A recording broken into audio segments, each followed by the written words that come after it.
o trato desigual para gente desigual. O que vocês acham dessa perspectiva, assim, olhando de primeira, o trato desigual para gente desigual? Isso é certo, isso é ruim? O que vocês pensam? Obrigado, Matheus. Interessante, turma, que a gente tem, ninguém falou nada, então vou seguir, né? A gente tem a tendência de tratar as pessoas como um pacote único, e é muito comum a gente criar uma padronização, e uma padronização às vezes baseada, especialmente em igreja, baseada em alguns extremos. Por exemplo, tem as igrejas do amor. A igreja do amor é assim, independente do que aconteça, a resposta sempre vai ser a mesma. Tá tudo bem, nós amamos você, tá tudo em paz. E é muito comum hoje, você ouve pastores às vezes falando aqui na nossa igreja, a gente tem uma palavra sempre positiva porque nós amamos as pessoas. E se você estivesse na EBD hoje, você ia perceber que o amor às vezes machuca um pouquinho. Mas a outra perspectiva, no outro extremo, para algumas igrejas em que Deus ele é justiça e ele é só justiça. É o que eu chamo de islamismo gospel, né?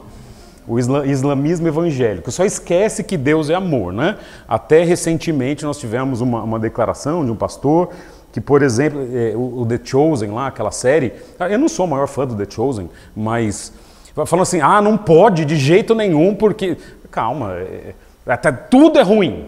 Né? Ninguém sabe nada, ninguém é só ali.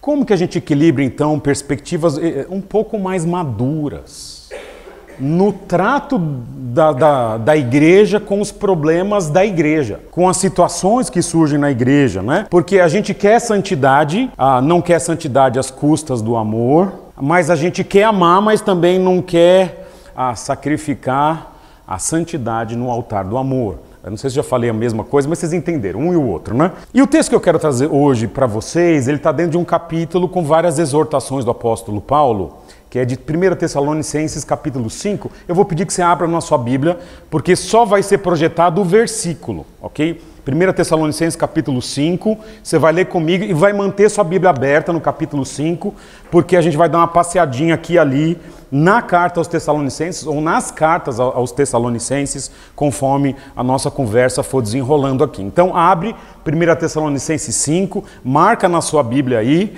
não dobra a página, né? Só marca aí e depois fica com ela aberta para a gente voltar. Então eu vou ler o capítulo porque tem tanta exortação interessante aqui, eu não vou lidar com nenhuma dessas outras aqui, só vou lidar com a do versículo 14, ok? Mas eu quero ler o capítulo porque é um capítulo muito interessante, diz assim, 1 Tessalonicenses, capítulo 5, eu falei que eu ia ler o capítulo, né? Mas eu vou ler do 12 ao 28, ok? Que são as exortações mais diretas para a igreja de Tessalônica. Diz assim, agora lhes pedimos, irmãos, que tenham em consideração para os que se esforçam no trabalho entre vocês, que os lideram no Senhor e os aconselham. Tenham-nos na mais alta estima, com amor, por causa do trabalho deles. Vivam em paz uns com os outros. Agora vem o versículo de hoje. Exortamos vocês, irmãos, aqui, advirtam os ociosos, confortem os desanimados, auxiliem os fracos e sejam pacientes para com todos. Tenham cuidado para que ninguém retribua o mal com o mal, mas sejam sempre bondosos uns para com os outros e para com todos.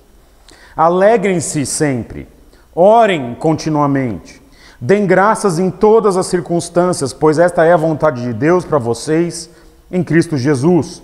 Não apaguem o espírito, não tratem com desprezo as profecias, mas ponham à prova todas as coisas e fiquem com aquilo que é bom. Afastem-se de toda forma de mal, e que o próprio Deus da paz os santifique inteiramente. Que todo espírito, alma e corpo de vocês seja conservado irrepreensível na vinda do nosso Senhor Jesus Cristo. Aquele que os chama é fiel e fará isso. Irmãos, orem por nós. Saúdem todos os irmãos com um beijo santo e responsabilizo-os diante do Senhor para que esta carta seja lida a todos os irmãos. A graça do nosso Senhor Jesus Cristo seja com vocês. Esse é o capítulo, o trecho em que está inserido o versículo 14, que eu quero ler com vocês aqui.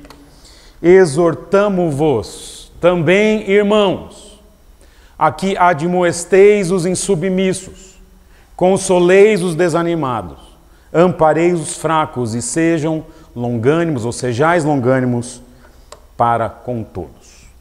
Só nesse versículo aqui eu começo a ver, turma, que em uma igreja, nem todo mundo é igual. E em uma igreja, nem todo mundo deve ter o mesmo trato. Não é uma forma padronizada de lidar com as pessoas.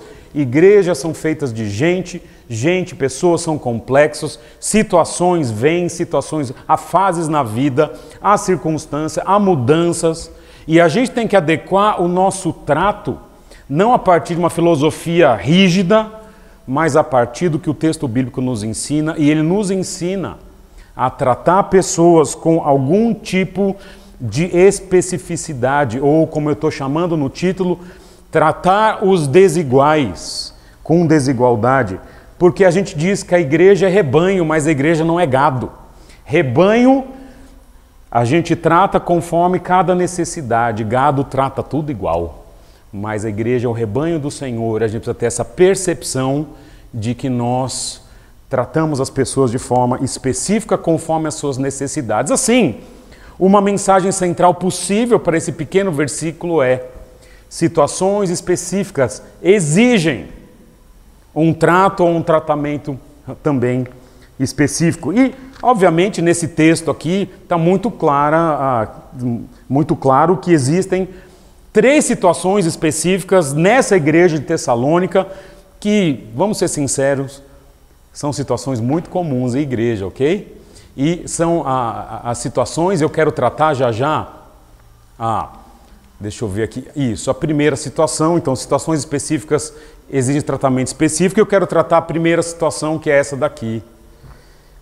A situação daqueles que são insubmissos, rebeldes, ou na sua versão, se você estiver usando NVI, ou alguma versão mais dinâmica, mais recente, ele vai usar a palavra ociosos, ok? Deixa eu tratar um pouquinho, definir o que é essa palavra aqui. Essa palavrinha que é usada pelo apóstolo Paulo é uma palavra que significa 2 grandes coisas. Primeiro, alguém que tem uma vida desordenada ou desorganizada. Não necessariamente na mesa, ok? Senão eu estou lascado aqui, né? Mas desorganizada especialmente em 2 aspectos. No trabalho e também no obedecer ordens, ou obedecer princípios que lhes são colocados de cima para baixo. No trabalho é usada na literatura extra-bíblica para se referir a pessoas que gastam demais, a pessoas que são preguiçosas, que não trabalham e tudo mais. E na literatura extra-bíblica é usada também no meio militar. No meio militar é aquele soldado que não obedece ordens, ou literalmente aquele que não guarda o seu posto. Então fala para o soldado, fica aqui, ele fala, aham, e vai para lá. E eu trouxe, para ilustrar essa palavra, eu trouxe uma foto. Real. E eu quero que vocês observem o que está acontecendo e quem é a pessoa, ok? Não, vai surpreender vocês, né? Então vou trazer a foto aqui para vocês, atenção.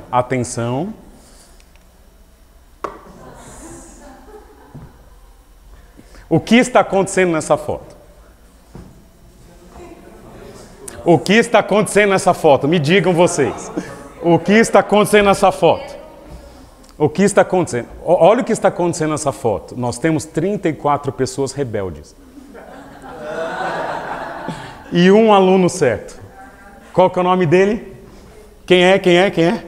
Essa foto é real. Ela foi tirada depois de um acampamento que... Eu não sei, você está na foto, Maurício? Quem é você? Tá por aí.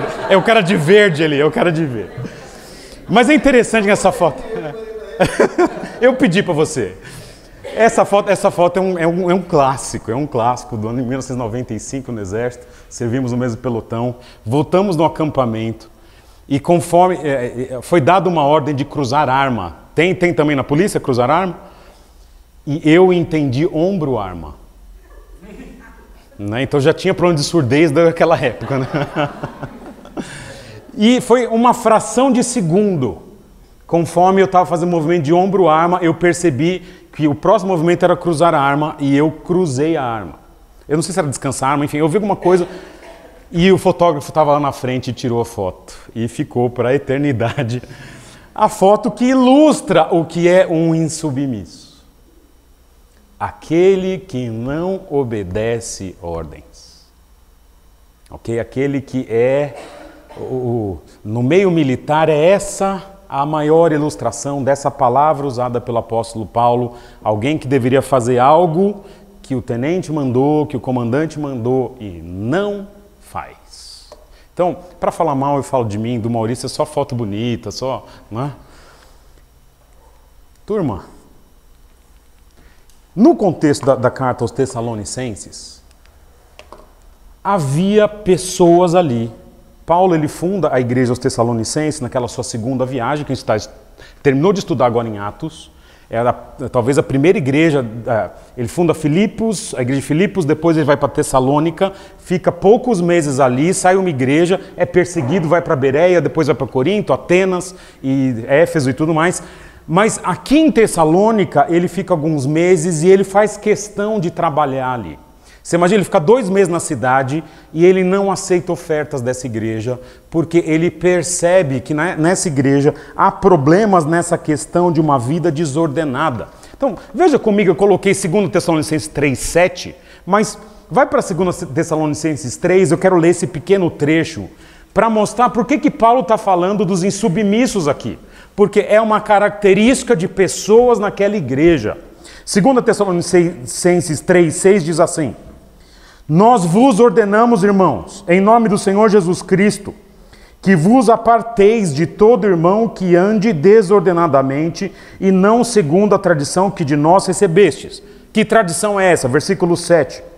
Pois vós mesmos estáis cientes do modo por que vos convém imitar-nos, visto que nunca nos portamos desordenadamente entre vós. São palavras vinculadas àquela de insubmissão que eu trouxe para vocês. Olha lá, o que ele quer dizer? Nem jamais comemos pão à custa de outrem, pelo contrário, em labor e fadiga de noite e dia, trabalhamos, a fim de não sermos pesados a nenhum de vós. Não porque não tivéssemos esse direito, mas por termos em vista oferecer-vos exemplo em nós mesmos para nos imitardes.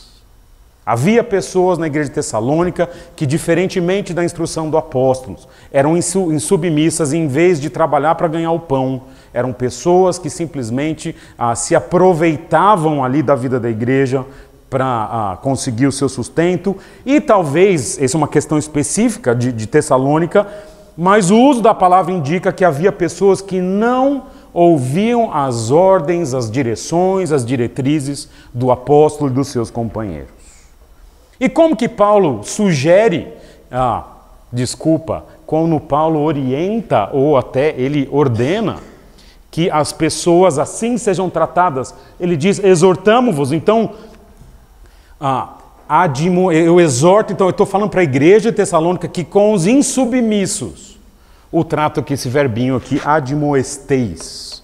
Algumas das versões mais novas usam a palavra para exortar aqui, e outras versões usam a palavra para repreender. É interessante, é o tipo de chamar atenção de forma um pouco mais forte.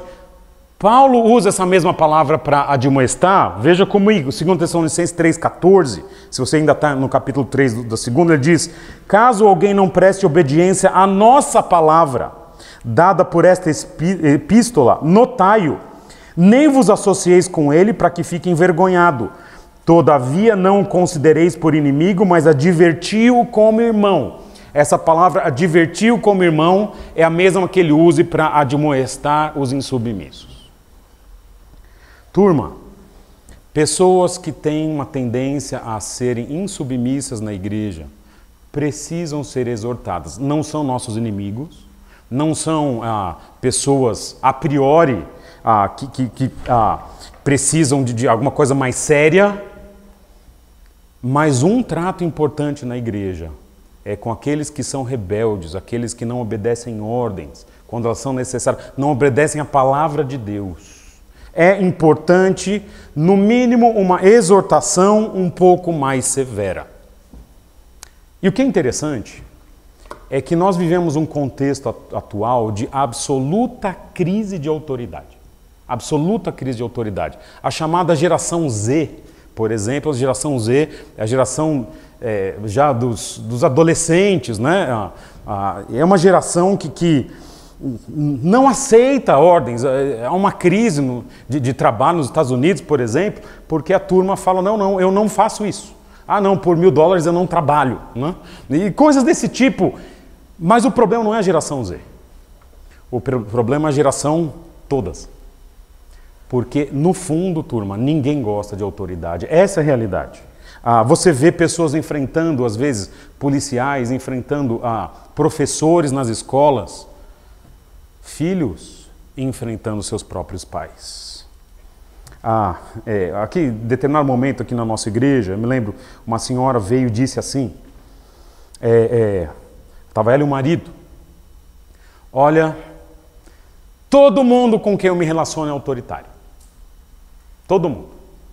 Meu marido é autoritário. Meu pai era autoritário. O meu sogro era autoritário.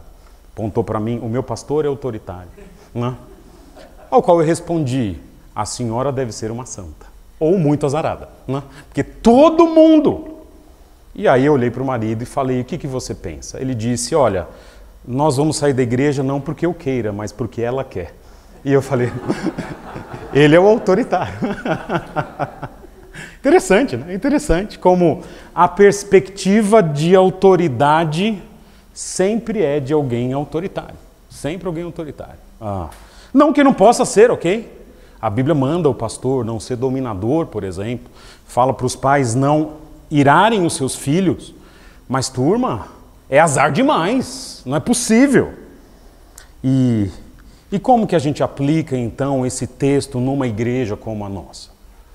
Eu vejo 3 camadas para a gente começar a tratar, porque as insubmissões, turma, elas vêm e vão, ok? E eu vejo 3 formas da gente lidar com isso, e no final eu quero dar uma perspectiva de tempo, inclusive, como lidar com esse tipo de gente. Primeiro, a igreja precisa criar, turma, uma cultura de conversas honestas e de confrontação amorosa.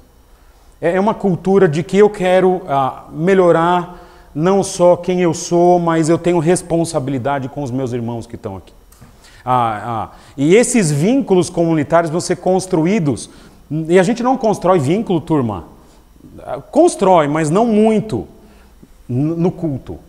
Ok? Constrói alguns, mas a gente constrói os vínculos na convivência fora do ambiente formal de reunião da igreja, que é bíblico, que Deus estabeleceu, mas é naqueles momentos em que a gente come juntos, vocês vão andar de bicicleta juntos, naquele momento em que a gente tem a nossa reunião de oração, que funciona quase como que um pequeno grupo aqui na nossa igreja, grande grupo aqui na nossa igreja, naqueles momentos em que a gente tem um evento e como igreja nós estamos atuando.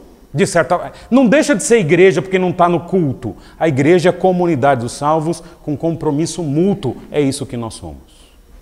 Agora, em última análise, quando há situações extremas de insubmissão, há o Instituto da Disciplina Eclesiástica, que ela é trazida em vários textos, por exemplo, na Escritura, que é quando alguém de fato chega num nível de insubordinação, de insubmissão, que não é mais possível o convívio, então existe a disciplina eclesiástica, que é a expulsão da pessoa da igreja, normalmente situações mais graves, situações de obstinação muito prolongada, e há um dos casos disciplinares no Novo Testamento para pessoas insubmissas, que é o que está em Tito, capítulo 3, versículos 10 e 11, que diz assim: evita o homem faccioso, é alguém que cria divisões, ou a palavra heréticos, alguém que traz a verdade para o seu lado. Depois de admoestá-lo uma primeira e uma segunda vez, pois sabe que tal pessoa está pervertida, vive pecando e por si mesmo está condenada. Há um tipo de pessoas na igreja que não ouve ninguém, isso é repetido depois em Romanos 16, 17, para o mesmo tipo de pessoa. E no último estágio em que não há mais solução, aplica-se a disciplina eclesiástica, ok? Não é comum, na nossa igreja nós aplicamos uma vez, nos últimos 10 anos, uma vez, para um caso assim, e uma vez que foi um caso muito bem aplicado. Eu costumo dizer o seguinte, eu tenho muito orgulho dos amigos que eu fiz no ministério, são poucos. E tenho algum orgulho também dos inimigos que eu fiz, que também são poucos, ok? Tivemos um caso aqui na nossa igreja de uma pessoa absolutamente rebelde e que precisou ser exercida a disciplina. Muitos dos irmãos estavam aqui e foi o momento em que a nossa igreja entendeu que a mão de Deus, ela com os insubmissos, chega num momento que precisa realmente exercer algum tipo de dor para o benefício do rebanho, ok? Essa é a primeira situação específica que exige um trato específico, são os rebeldes. Agora tem uma pergunta para vocês. Todo mundo na igreja que precisa de um trato específico é insubmisso, rebelde ou desordenado? Claro que não. No versículo há um segundo grupo aqui, que é bem interessante, que é o grupo dos desanimados. Olha lá. Exortamo-vos também, irmãos, que admoesteis os insubmissos. Ofereçam disciplina para os desanimados. Não. Consoleis os desanimados. É interessante que esse termo só aparece uma vez aqui no Novo Testamento, os desanimados, e significa literalmente aquele que está com pouca alma. Fala pouquinha alma, seria a palavra grega, uma junção da palavra pouco, a palavra alma. São pessoas que estão lutando com desesperança, que nós chamaríamos em português de desalentadas. Pessoas cuja força, eles não sentem mais impelidos a agir. E é interessante que a igreja de Tessalônica é uma igreja nova. Paulo ficou ali mais ou menos 3 meses. Depois de um mês que ele foi embora, 2 meses, ele escreve a primeira carta. Então, esses camaradas são crentes há pouquíssimos meses, há um semestre no máximo. Mas ele já tinha algumas questões com desânimo. Um capítulo anterior, Paulo tinha escrito: irmãos, não queremos que vocês sejam ignorantes quanto aos que dormem, para que não se entristeçam como os outros que não têm esperança. Paulo percebe na igreja de Tessalônica uma tendência por conta de uma incompreensão teológica quanto à ressurreição, das pessoas ficarem tristes e desanimadas. Depois, em 2 Tessalonicenses 2:1, ele diz assim, falando sobre a vinda de Jesus: irmãos, quanto à vinda do nosso Senhor Jesus Cristo e ao nosso reencontro com Ele, rogamos a vocês que não se deixem abalar, nem alarmar tão facilmente, quer por profecia, quer por palavra, quer por carta supostamente vinda de nós, como se o dia do Senhor já tivesse chegado. Havia pessoas na igreja de Tessalônica que estavam ficando abaladas com a ideia de que talvez Jesus tivesse voltado, e eles ficaram, eles não foram, e eles estavam desanimados. E o que Paulo sugere aqui para os tessalonicenses? Qual que é essa palavra que ele usa para consolar?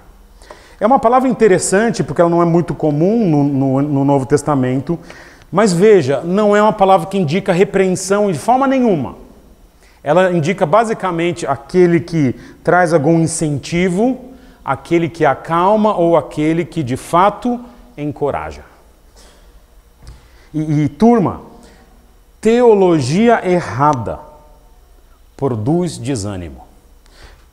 O desânimo ele vem por longos processos de que a pessoa vai compreendendo a realidade, que é difícil, e vai tentando lutar contra essa realidade.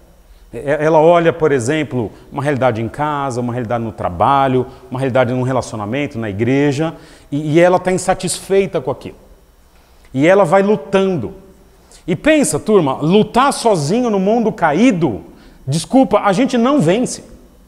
E chega algum momento, essa pessoa que quer ter o controle da realidade, quer que o casamento seja do jeito que ele imaginou que seria, quer que a igreja seja do jeito que ele imaginou que seria, quer que o seu trabalho, o seu sustento, o que for, seja do jeito que imaginou que seria, e depois de várias tentativas e não dá certo, chega uma hora a pessoa desiste. Esse é o processo de desânimo que a gente vê desde Gênesis capítulo 4. E com esses, o que a gente faz? O que Paulo faz? Chama para conversar, se liga. Não. Ele manda encorajar. E nós estamos num contexto, turma, em que nessa ideia de ter o controle, de vir as lutas, não vencer e chegar ao desânimo, nós estamos num contexto em que há uma realidade cultural no nosso país de que a coisa já foi, já era. Nós que crescemos na década de 80, por exemplo, tínhamos a esperança que o Brasil ia melhorar. Não, agora vai, não é? Agora, nós tivemos uma reunião de adolescentes umas 2, 3 semanas atrás e eu perguntei onde que vocês querem morar. Muitos querem morar onde? Adivinha? No exterior. Um ou outro fala, eu quero sair do Brasil. Isso é uma perspectiva muito comum, é o chamado o brain drain, o dreno dos cérebros brasileiros, porque o indivíduo começa a prosperar um pouquinho, vê uma oportunidade, vai para o Canadá, vai para os Estados Unidos, vai para a Europa. É engraçado, não vai para a Bolívia, né? Mas vai para esses lugares, porque são lugares mais desenvolvidos. Vai para a Alemanha. Porque há uma cultura de desânimo. Veja, não é só cultura, igrejas desanimam. Turma, todo ano eu acho que a nossa igreja vai acabar. Todo ano. Eu olho a igreja e falo, cara, a nossa igreja esse ano não passa, né?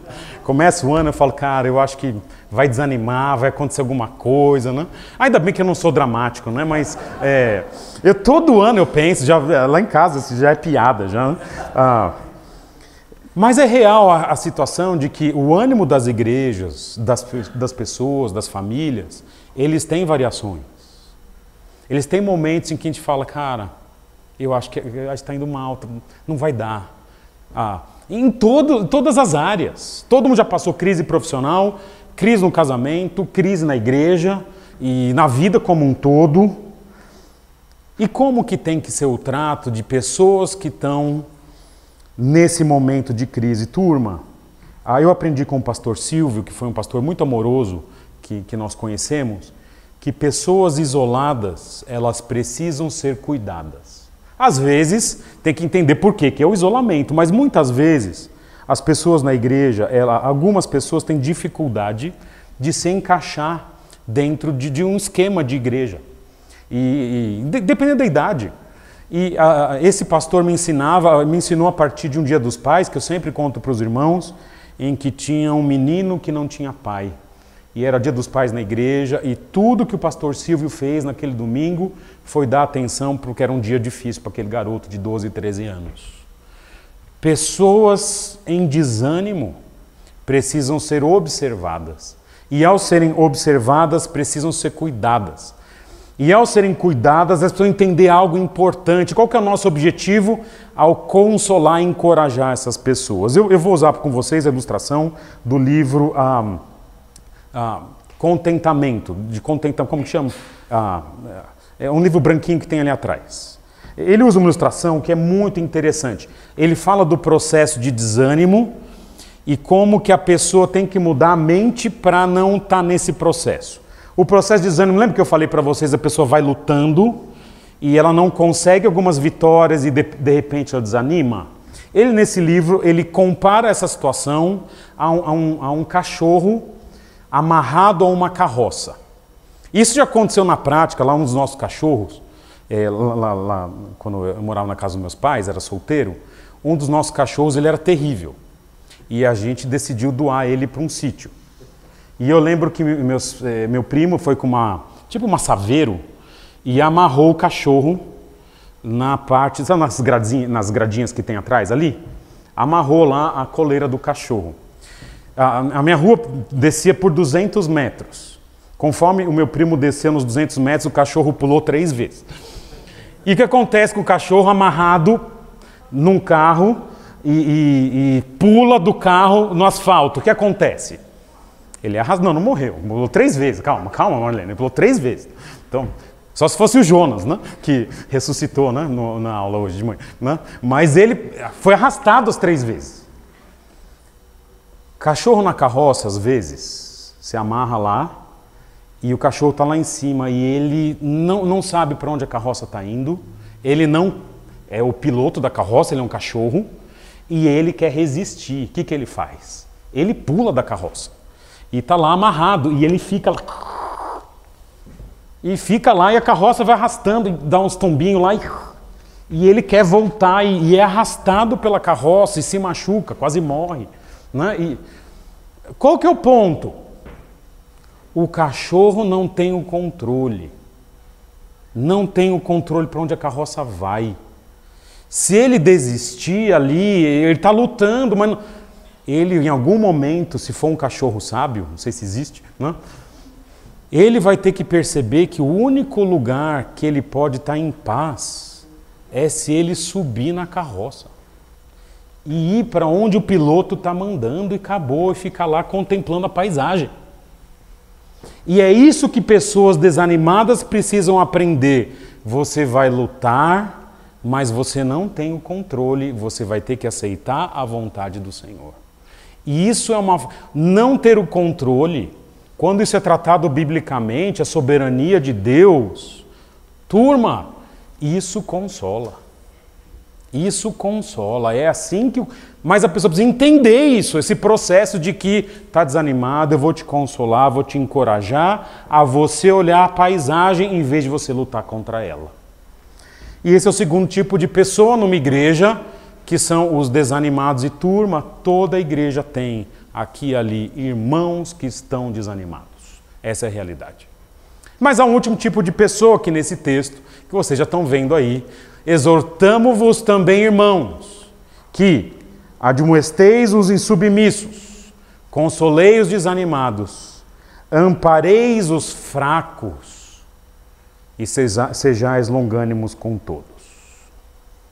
O último tipo de pessoa que tem aqui são os fracos. Eu decidi usar tudo com C e usei a expressão do Carlos Oswaldo, que comenta esse texto aqui, e ele fala de confirmação, mas dando essa ideia de confirmação, a ideia de firmar, porque é isso que o texto vai dizer depois para a gente aqui. Ele menciona agora os fracos, mas desanimado e fraco não são as mesmas pessoas? Não necessariamente. No Novo Testamento não são.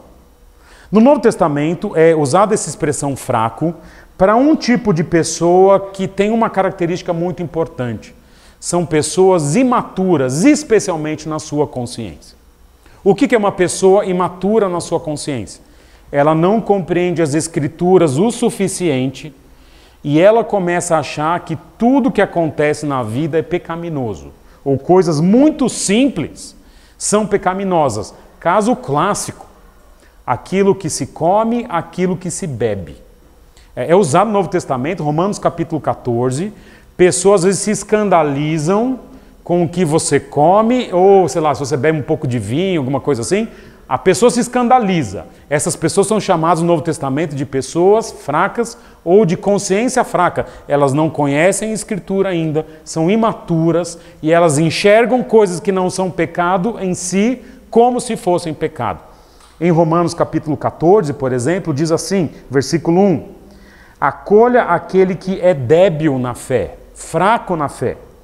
Não, porém, para discutir opiniões. Você vai acolher, mas não é para falar, vamos, não. E olha o versículo aqui, Flávio, olha esse versículo aqui, espera, olha esse versículo. Um crê que tudo pode comer, mas o fraco come legumes. Esse era importante para o Flávio. E ele vai continuar, versículo 13, Romanos 14, não nos julguemos mais uns aos outros, pelo contrário, tomai o propósito de não pôr destropeço ou escândalo ao vosso irmão. E em Romanos 14, Paulo fala para abrir mão, temporariamente, de algumas práticas por causa desses irmãos imaturos. No contexto dos Tessalonicenses, não há nada no texto das duas cartas que indique se ele está falando de um grupo específico, a não ser uma coisa. O grupo dos Tessalonicenses é um grupo de novos convertidos. Pessoas que não têm maturidade para lidar com o ensino bíblico e de muita ignorância. São cartas que Paulo praticamente corrige. Ele escreve 2 vezes no período de 2 meses, ele corrige quase tudo da igreja. A igreja sabe muito pouco ainda. Tem que corrigir a esperança de ressurreição. Tem que corrigir a volta de Jesus. Tem muita coisa. Tem essa lista de versículos que nós lemos no capítulo 5, com uma série de situações que eles não praticam na igreja ainda.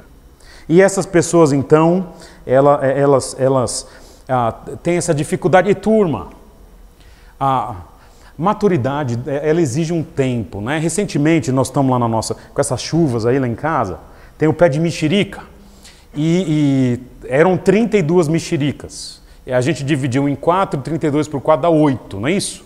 Né? Então, justas do João começaram a cair recentemente, né? Algumas mexericas estão todas verdonas, estão bonitas, mas algumas amarelaram, pequenininhas ainda. O que aconteceu? Elas caíram. Por quê? Há um tempo para a mexerica crescer e depois amadurecer. Se ela amadurece sem crescer, ela estraga. Às vezes a gente quer impor maturidade para gente que chegou ontem no reino de Deus. Não tem, não tem. E se eu acelerar demais, estraga a planta. Então, nos Tessalonicenses há uma expectativa de que parte da igreja tem uma consciência fraca. E o que ele fala? Ele fala que essas pessoas que têm a consciência duvidosa, elas precisam ele usa a palavra aqui, amparar, que significa dar apoio, dar fundamento ou sustentação. Ou seja, o que essas pessoas precisam são 3 verbinhos aqui. Elas são de ensino e para terminar, elas precisam de ensino. Essas pessoas precisam de instrução. Precisam de alicerce.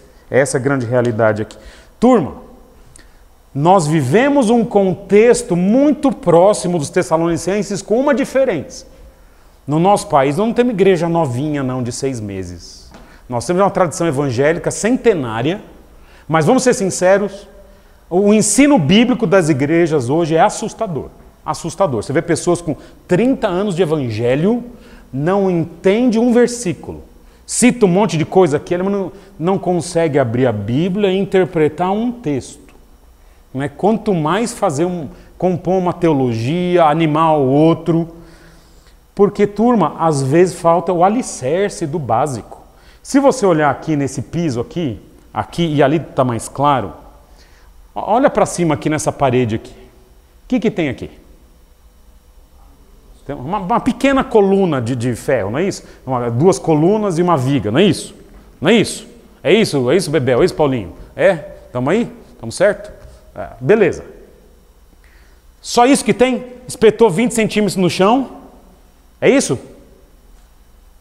Por que não faz isso? Por que está com um piso diferente aqui? Olha lá, o piso diferente começa aqui. Andréia, vai até atrás, vai até o Railber ali, ó. Porque isso daqui é o alicerce, turma. Cavou um alicerce, eu não sei como que é o nome daquele trem lá, mas cavou uma gaiolona ali de ferro enorme. Foi você que fez, não foi, Flávio? Era grande. 2 metros quadrados de alicerce. É claro que o prédio não vai cair. Quer dizer, claro, não sei, mas não vai cair, né? Tem umas rachaduras ali naquela parede, mas já estava. Né?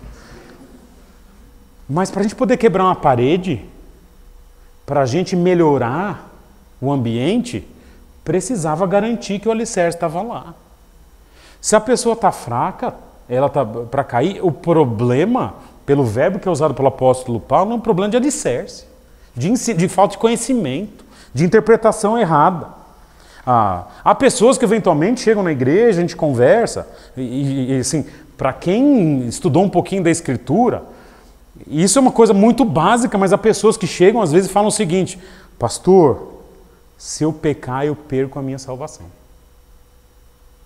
A pessoa, assim, não é que a pessoa não é crente, ela é crente, mas ela não entendeu ainda que o pecado é ruim pecar, ok? Não estou incentivando ninguém a pecar, mas sendo crente, você não perde a salvação, porque a salvação não é obtida por obras, a salvação é obtida por aquilo que Jesus fez e que nós, pela fé, recebemos.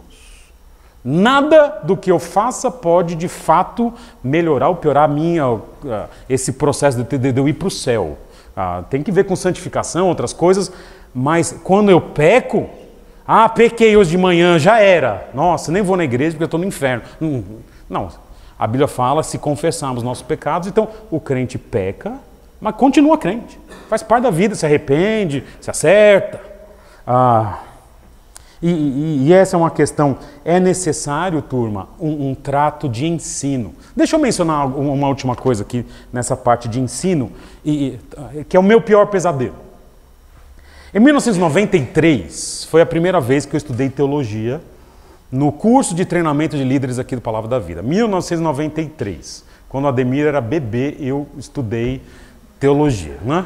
Então, ele é do mesmo ano que eu, né? Ele é mais velho que eu, inclusive. Né? Então, fiz o CTL. E tinha algumas pessoas naquela turma que eram muito características, pela forma de falar, pela aparência e pelas perguntas constrangedoras. Os anos se passaram, 93, calcula aí. No ano 2000 eu fui fazer seminário, eu e a Dani, do ano 2000 a 2005, 5 anos de seminário.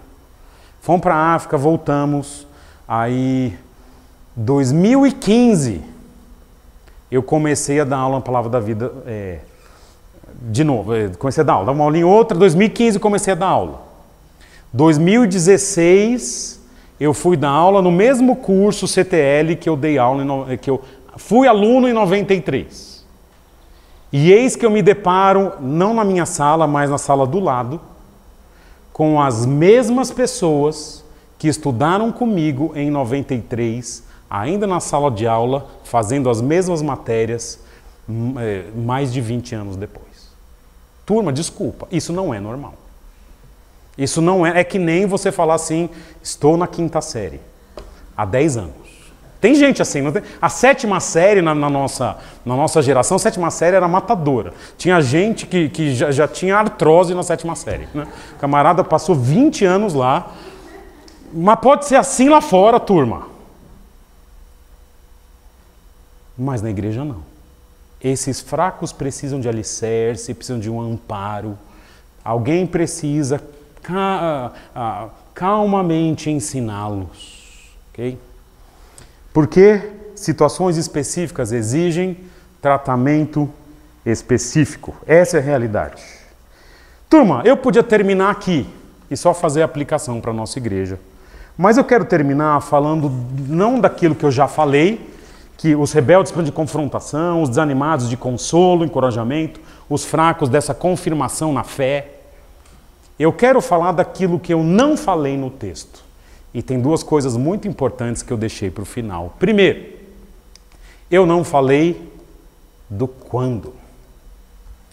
Turma, exortamos os irmãos também que admoesteis os insubmissos, consolei os desanimados, amparei os fracos, e ele me dá uma perspectiva de tempo aqui. Por quanto tempo? Sejam longânimos. É isso que, eventualmente, pastores mais jovens, aí eu me incluo, talvez, nisso, precisam aprender. As coisas não mudam da noite para o dia, nem para os insubmissos. Sejam longânimos com todos. As pessoas precisam de tempo para serem confrontadas na sua vida desordenada e insubmissa. As pessoas precisam de tempo para vencerem o seu desânimo, aprenderem a subir na carroça e contemplar a paisagem. As pessoas precisam de tempo para formarem um alicerce. Tudo bem que de 93 a 2015 talvez seja demais. Mas as coisas demoram e é para demorar. Pessoas demoram para perceber seu estado de saúde. Uma vez eu fui no médico, aqui no AMA, e tinha um senhor conversando com outro, um senhor bem da roça. E ele falou assim, eu vim no médico porque um amigo meu por 70 anos, né, com 70 anos, falava assim, eu não vou ao médico. Aí, com 70 anos, falou, nunca fui ao médico, tenho uma saúde de ferro. Com 70 anos, passou mal. Tiveram que levar o velhinho no médico. Chegou lá, o médico falou, olha, meu senhor, desculpa, o senhor está com câncer e não tem o que fazer. E esse senhor morreu em 2 semanas. E aí o senhor do lado falou, ele era meu vizinho, eu estou aqui no médico hoje. Né? Agora, às vezes, a pessoa não percebe que está com câncer. Chegou lá já num estado avançado. Quanto mais, às vezes, a pessoa perceber coisas que precisam mudar na sua vida. Na parte... A pessoa não sabe quem é submissa, às vezes. Alguém precisa falar para ela. Às vezes sabe. Não? As pessoas não sabem como lidar com desânimo. E a pessoa não percebe que é fraca. Ela acha que é certo o que ela pensa. E isso é um longo processo. E eu sempre tratei aqui, logo que eu assumi a igreja, aquele caso disciplinar que eu mencionei para vocês... quando eu fui conversar com o pastor Marcos Granconato, eu falei para ele o seguinte, olha, eu tenho um fulano de tal na minha igreja, que ele conhecia muito bem também, e eu falei, eu vou resolver em 1 semana. Esse era o Pedro há 10 anos atrás. Merecia resolver em 1 semana. Não merecia, quem conhece sabe. Mas ele falou assim, Pedro, espera o momento de Deus, e foram 2 ou 3 anos para resolver o caso ali. Olha, foi difícil. Mas quando resolveu. Porque a Bíblia manda, e ele tinha razão, de ser longânimo com todos. Com todos. Então o primeiro aspecto que eu não falei é quando, em todos os casos, longanimidade. Espera, paciência, mansidão, isso compõe o fruto do Espírito. E eu quero terminar falando de uma coisa aqui. Você deve estar pensando assim, nossa, como é difícil ser pastor, né? Tem que olhar cada caso de forma diferente. Eu tenho que tratar, né? O pastor tem que tratar, saber quem é submisso, se é desânimo, se é fraco. E eu tenho uma má notícia para vocês, ou boa notícia. Quem disse que este texto é para pastores? Exortamos também irmãos. Desculpa, este texto é para você que está sentado aqui hoje, mais do que para mim. Para todos nós. No mínimo tanto quanto. Porque é numa relação de igreja que a gente percebe as pequenas ou grandes insubordinações, as ociosidades. É numa relação de igreja que são várias pessoas amando as outras com compromisso mútuo que eu percebo quem está desanimado. São nas conversas que os irmãos têm, que as pessoas estão diante de mim, às vezes mudam, né? Perto do pastor, nossa, que pessoa educada, né? E vira as costas, é outra pessoa. E você tem que entender o seguinte, é nessas conversas que você percebe quem tem uma teologia fraca, que precisa crescer. Esse texto, turma, não é um texto para um pastor. Vai falar do pastor no versículo anterior, vou ler já com vocês aqui, mas este texto é para uma igreja que desenvolveu o compromisso de um com o outro, de que eu quero crescer e eu quero que o meu irmão cresça também. Esse texto é para uma igreja que se importa com os outros, para uma igreja que se importa em que a palavra de Deus seja cumprida, em que as pessoas cresçam e amadureçam. Assim, se você viu alguma coisa na igreja, não precisa me contar, não precisa. Só se realmente for uma coisa que continuar, que você não tem como. Se você viu algo, se Deus colocou para você dentro dessas situações aqui, desculpa. É você. Com amor, com tempo, com longanimidade, com paciência. Mas os insubmissos precisam ser tratados não por mim. Primeiro, por vocês. Os que estão desanimados, eles precisam ser encorajados pela igreja. O encorajamento de uma igreja às vezes vale mais que o encorajamento de qualquer pastor. São os irmãos se preocupando com a pessoa. E o ensino, turma, ele tem que ser dinâmico na igreja. Tem tantos irmãos crescendo na teologia aqui. E é para isso, é para a gente cuidar de quem precisa crescer. É isso que Paulo quer provocar nos Tessalonicenses. Não que os pastores façam isso. Que a igreja faça isso. Quanto ao pastor, versículos ou pastores, que é o ideal na minha opinião, ficam os versículos 12 e 13. Olha agora, volta aí, abre sua Bíblia, 1 Tessalonicenses 12 e 13, e entenda a relação que está aí. Entenda a relação que está aí. Olha lá. Agora vos rogamos, irmãos, 1 Tessalonicenses 5,12, que acateis com apreço os que trabalham entre vós, e os que vos presidem no Senhor e vos admoestam.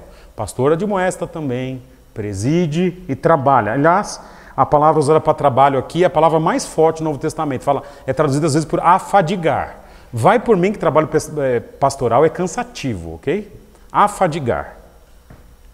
E que os tenhais com amor em máxima consideração por causa do trabalho que realizam. Sabe qual é o trabalho? O pastoreio e a pregação. Essa é a ideia aqui. Aí ele termina. Vivei em paz uns com os outros. E aí ele segue. Exortamo-vos também.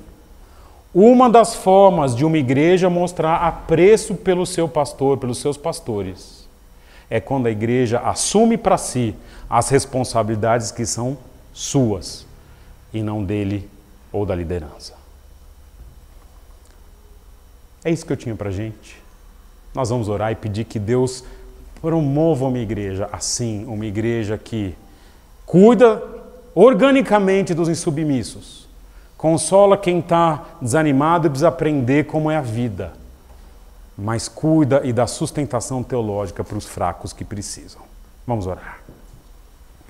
Senhor, muito obrigado que o Senhor nos ensina através da Escritura como é o trato comunitário, como o Senhor deseja que seja a igreja.